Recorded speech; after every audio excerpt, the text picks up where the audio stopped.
அரசு அலுவலர்கள் நலன். மாநிலத்தில் உள்ள தெரிவு முகமையிலான தமிழ்நாடு அரசு பணியாளர் தேர்வாணையம், ஆசிரியர் தேர்வு வாரியம், மருத்துவ பணியாளர் தேர்வு வாரியம் மற்றும் தமிழ்நாடு சீருடை பணியாளர் தேர்வு வாரியம் ஆகியவற்றின் மூலம் கடந்த 4 ஆண்டுகளில் வெவ்வேறு அரசு துறைகளில் உள்ள காலி பணியிடங்களுக்காக இதுவரை 57,016 அரசு பணியாளர்கள் தேர்வு செய்யப்பட்டுள்ளனர். இது தவிர பல்வேறு அரசு துறைகள் மற்றும் உள்ளாட்சி அமைப்புகள் மூலமாக 21,166 பேர் பணி நியமனம் செய்யப்பட்டுள்ளார்கள். ஆக மொத்தம் இந்த அரசு பொறுப்பேற்ற 4 ஆண்டுகளில் 78,882 நபர்களுக்கு பணி நியமனம் வழங்கப்பட்டுள்ளது. மேலும் 40,000 பணியிடங்களை வரும் நிதியாண்டிலேயே நிரப்பும் பொருட்டு உரிய நடவடிக்கைகளை அரசு துரிதமாக மேற்கொண்டு வருகிறது. அரசு அலுவலருக்கு குறைந்த வாடகையிலான குடியிருப்புகளின் தேவை அதிகரித்து வருவதை நிறைவு செய்யும் வகையில் சென்னை சைதாப்பேட்டை தாடண்ட நகரில் 110 கோடி ரூபாய் செலவில் 2 லட்சம் சதுரடி பரப்பளவில் 190 சி வகை குடியிருப்புகள் கட்டுவதற்கு திட்டமிடப்பட்டுள்ளது. மக்கள் நல திட்டங்களை நாட்டிலேயே மிகச்சிறப்பாக நிறைவேற்றிட அயராது உழைத்து வரும் அரசு அலுவலர்கள் நலனை காப்பதில் நமது அரசு உறுதியாக உள்ளது. அதன் ஒரு பகுதியாக அரசு மேற்கொண்ட முயற்சிகளின் பலனாக அரசு அலுவலர்கள் தங்களது ஊதிய கணக்கை பராமரித்து வரும் தமிழ்நாட்டின் முக்கிய வங்கிகள் அரசு அலுவலர்கள் மற்றும் அவரது குடும்பத்தினருக்கு கட்டணமின்றி பல சலுகைகளை அளித்திட முன்வந்துள்ளன. அரசு அலுவலர்கள் எதிர்பாராத விதமாக விபத்தில் இறந்து போனாலோ அல்லது விபத்தின் காரணமாக நிரந்தர ஊனமடைந்தாலோ தனிநபர் விபத்து காப்பீட்டுத் தொகையாக 1 கோடி ரூபாய் நிதியினை வழங்கிட வங்கிகள் முன்வந்துள்ளன.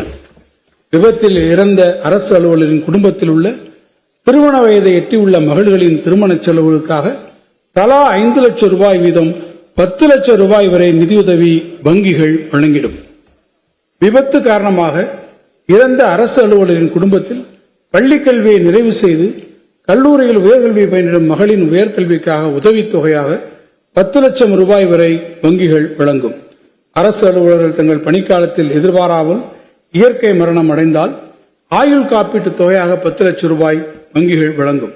மேலும் தனிநபர் வங்கிக் கடன், வீட்டுக்கடன், கல்விக் கடன் ஆகியவற்றை அரசு அலுவலர்கள் பெறும்போது உரிய வட்டி சலுகைகள் வழங்கிடவும் முக்கிய வங்கிகள் முன்வந்துள்ளன. அரசு அலுவலருக்கு இந்த காப்பீடு உள்ளிட்ட சேவைகளை எதிர்வரும் 2025-26 ஆண்டு நிதியாண்டு முதல் வழங்கிட முன்வரும் வங்கிகளுடன் அரசு புரிந்துணர்வு ஒப்பந்தங்களை மேற்கொள்வதுடன் குறித்த காலத்திற்குள் இப்பயன்கள் அரசு அலுவலரின் குடும்பங்களுக்கு கிடைத்திருவதை தமிழ்நாடு அரசின் கருவூலத்துறை ஒருங்கிணைக்கும். மருத்துவம் மற்றும் மக்கள் நல்வாழ்வு. நாட்டில் புற்றுநோயினால் பாதிப்படைவர்களின் எண்ணிக்கை அதிக அளவில் காணப்படும் மாநிலங்களில் தமிழ்நாடும் ஒன்று. எனவே தரமான புற்றுநோய் சிகிச்சை மற்றும் உரிய பராமரிப்பு சேவைகளை அனைவருக்கும் வழங்கிட தமிழ்நாடு அரசு உறுதி கொண்டுள்ளது. இக்குறிக்கோளினை நிறைவேற்றும் வகையில் காஞ்சிபுரம் மாவட்டம் காரப்பேட்டையில் உள்ள அரசு அறிஞர் அண்ணா நினைவு புற்றுநோய் மருத்துவமனை மற்றும் ஆராய்ச்சி நிறுவனத்தை மாநில அளவிலான முதன்மை புற்றுநோய் மையமாக அறிவிக்கப்பட்டது. அதனை தரம் உயர்த்தி உலகத்தரம் வாய்ந்த புற்றுநோய் கண்டறிதல் மற்றும் சிகிச்சை, நோய் ஆதரவு சிகிச்சை உள்ளிட்ட பல்வேறு சேவைகளை 800 படுக்கைகளுடன் கூடிய தன்னாட்சி பெற்ற மையமாக செயல்படும் வகையில் அடுத்த 2 ஆண்டுகளில் 120 கோடி ரூபாய் நிதி வழங்கப்படும்.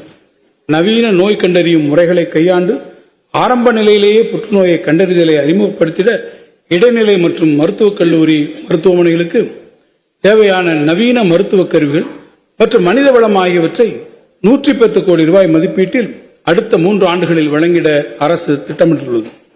கருப்பை வாய் புற்றுநோயை தடுக்கவும் தமிழ்நாட்டில் அந்நோயினை அறவே அகற்றிடவும் HPV ஹியூமன் பாப்பிலோமா வைரஸ் தடுப்பூசியை 14 வயதுடைய அனைத்து பெண் குழந்தைகளுக்கும் படிப்படியாக வழங்க அரசு திட்டமிட்டுள்ளது. இதற்கென 2025-26 ஆண்டில் 36 கோடி ரூபாய் நிதி ஒதுக்கப்படும். மேலும் அனைத்து மகளிரும் பயன்பெறும் வகையில் அவர்களது வசிப்பிடங்களுக்கு அருகில் சென்று நடமாடும் மருத்துவ குழுக்கள் மூலம் முக்கிய புற்றுநோய்கள் மற்றும் இருதய நோய் ஆகியவற்றை கண்டறிவதற்கான சோதனைகள் மற்றும் வாழ்க்கை முறை மாற்றங்கள் குறித்து ஆலோசனை வழங்குதல் ஆகிய பல்வேறு சேவைகளை தன்னார்வ தொண்டு நிறுவனங்களுடன் இணைந்து வழங்கிட 40 கோடி ரூபாய் நிதி ஒதுக்கீடு செய்யப்பட்டுள்ளது. பெருகி வரும் தொற்றா நோய்களின் பாதிப்புகளை எதிர்கொள்ளும் விதமாக மக்களை தேடி மருத்துவம் எனும் மகத்தான திட்டத்தின் மூலம் பயனாளிகளின் இல்லங்களுக்கே சென்று உயர் இரத்த அழுத்தம் மற்றும் நீரிழிவு நோய்களுக்கான பரிசோதனை உள்ளிட்ட பல்வேறு சேவைகள் இதுவரை 2,20,00,000 பொதுமக்கள் பயன்பெறும் வகையில் வழங்கப்பட்டுள்ளன. தொற்றானவைகளை கட்டுப்படுத்துவதில் முதன்மையான மற்றும் சிறப்பான திட்டங்களை தீட்டி செயல்படுத்தியதற்காக ஐநா அமைப்பின் 2024 ஆண்டிற்கான United nation inter agency task force award என்ற விருது தமிழ்நாடு அரசின் மருத்துவ மற்றும் மக்கள் நல்வாழ்வுத்துறைக்கு வழங்கப்பட்டுள்ளது.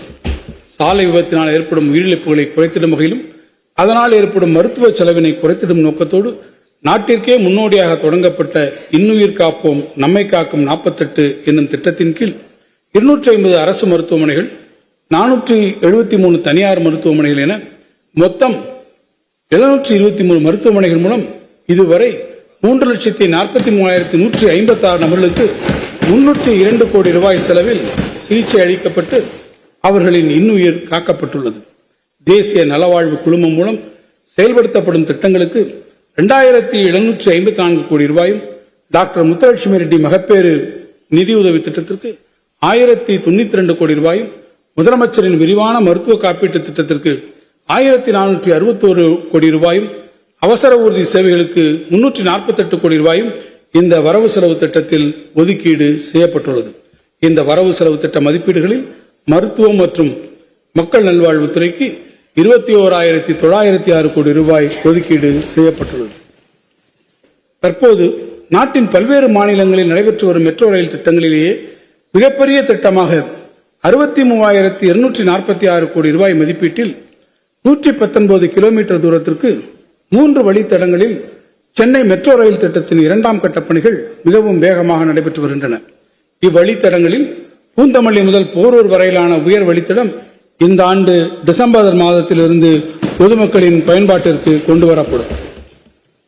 கோவை மாநகரில் அவனாசி சாலை மற்றும் சத்தியமங்கலம் சாலை வழித்தடங்களில் 10,740 கோடி ரூபாய் மதிப்பீட்டிலும், மதுரை மாநகரில் திருமங்கலம் மற்றும் ஒத்தக்கடை பகுதியில் இணைக்கும் விதமாக 11,368 கோடி ரூபாய் மதிப்பீட்டிலும் மெட்ரோ ரயில் திட்டத்திற்கென தயாரிக்கப்பட்ட விரிவான திட்ட அறிக்கைகள் ஒன்றிய அரசின் மூலதன பங்களிப்பு பெறுவதற்காக அனுப்பி வைக்கப்பட்டுள்ளன. ஒன்றிய அரசின் அனுமதி கிடைத்தவுடன் இந்த இரு நகரங்களிலும் மெட்ரோ ரயில் அமைக்கப்படுவதற்கான பணி தொடங்கப்படும். மேலும் சென்னை மெட்ரோ ரயில் வழித்தடத்தை சென்னை விமான நிலையத்திலிருந்து கிளாம்பாக்கத்தில் உள்ள கலைஞர் நூற்றாண்டு பேருந்து முனையம் வரையிலான 15.46 கிலோமீட்டர் தூரத்திற்கு 9,335 கோடி ரூபாய் மதிப்பீட்டிலும், கோயம்பேடு முதல் ஆவடி வழியாக பட்டாபிராம் வரையிலான 21.76 கிலோமீட்டர் தூரத்திற்கு 9,744 கோடி ரூபாய் மதிப்பீட்டிலும் மற்றும் பூந்தமல்லியிலிருந்து திருப்பெரும்புதூர் வழியாக சுங்குவார் சத்திரம் வரையிலான 27.9 கிலோமீட்டர் தூரத்திற்கு 8,779 கோடி ரூபாய் மதிப்பீட்டிலும் நீட்டித்திடும் வகையில் விரிவான திட்ட அறிக்கைகள் பெறப்பட்டுள்ளன. இவ்விரிவான திட்ட அறிக்கைகள் ஒன்றிய அரசின் மூலதன பங்களிப்பினை பெறுவதற்காக விரைவில் அனுப்பப்படும். இதைத் தொடர்ந்து தாம்பரம் முதல் வேளச்சேரி வழியாக கிண்டி வரை 21 கிலோமீட்டர் தூரத்திற்கும், கலங்கரை விளக்கத்திலிருந்து உயர்நீதிமன்றம் வரை 6 கிலோமீட்டர் தூரத்திற்கும் மெட்ரோ ரயில் வழித்தடம் நீட்டிப்பு செய்வதற்கான விரிவான திட்ட அறிக்கைகள் தயாரிக்கப்படும். தமிழ்நாட்டில் ஏற்பட்டு வரும் பரவலான பொருளாதார வளர்ச்சி மற்றும் விரிவான நகரமயமாக்கலை கருத்தில் கொண்டு தலைநகர் புதுதில்லி, மீரட் நகரங்களுக்கு இடையே மித அதிவேக ரயில் போக்குவரத்தை உருவாக்கி இயக்கப்படுவதை போன்று மண்டல விரைவு போக்குவரத்து அமைப்பு regional rapid transit system RRTS ஒன்றினை தமிழ்நாட்டிலும் ஏற்படுத்துவதற்கான சாத்தியக்கூறுகள் ஆராயப்படும். மணிக்கு 160 கிலோமீட்டர் வேகத்தில் இயங்கும் மித அதிவேக railway semi high speed railway அமைப்பினை பின்வரும் வழித்தடங்களில் உருவாக்கிட சென்னை மெட்ரோ ரயில் நிறுவனத்தால் விரிவான சாத்தியக்கூறு ஆய்வுகள் மேற்கொள்ளப்படும். 1. Chennai Chengalpattu Tindivanam Villupuram 167 kilometre, 2. Chennai Kanchipuram Vellore 140 kilometre, 3. Coimbatore Tiruppur Erode Salem 185 kilometre. மேலும் மாமல்லபுரம், உதகமண்டலம், கொடைக்கானல் ஆகிய பகுதிகளில் சுற்றுலா பயணிகளை கவரும் வகையிலும் அப்பகுதிகளில் நிலவும் நுண்ணிய சுற்றுச்சூழல் தன்மையை கருத்தில் கொண்டும் ரோப்வே என்னும் உயர் போக்குவரத்து அமைப்பினை ஏற்படுத்துவதற்கான சாத்தியக்கூறு ஆய்வுகளை சென்னை மெட்ரோ ரயில் நிலையம் மேற்கொள்ளும். ஆதி திராவிடர் மற்றும் பழங்குடியினர் நலன். ஆதி திராவிடர் மற்றும் பழங்குடியினரை தொழில் முனைவோராக உயர்த்துவதற்கு ஆதி திராவிடர் மற்றும் பழங்குடியினருக்கான முதலமைச்சரின் சமூக பொருளாதார மேம்பாட்டு திட்டம் CMRIS செயல்படுத்தப்படுகிறது.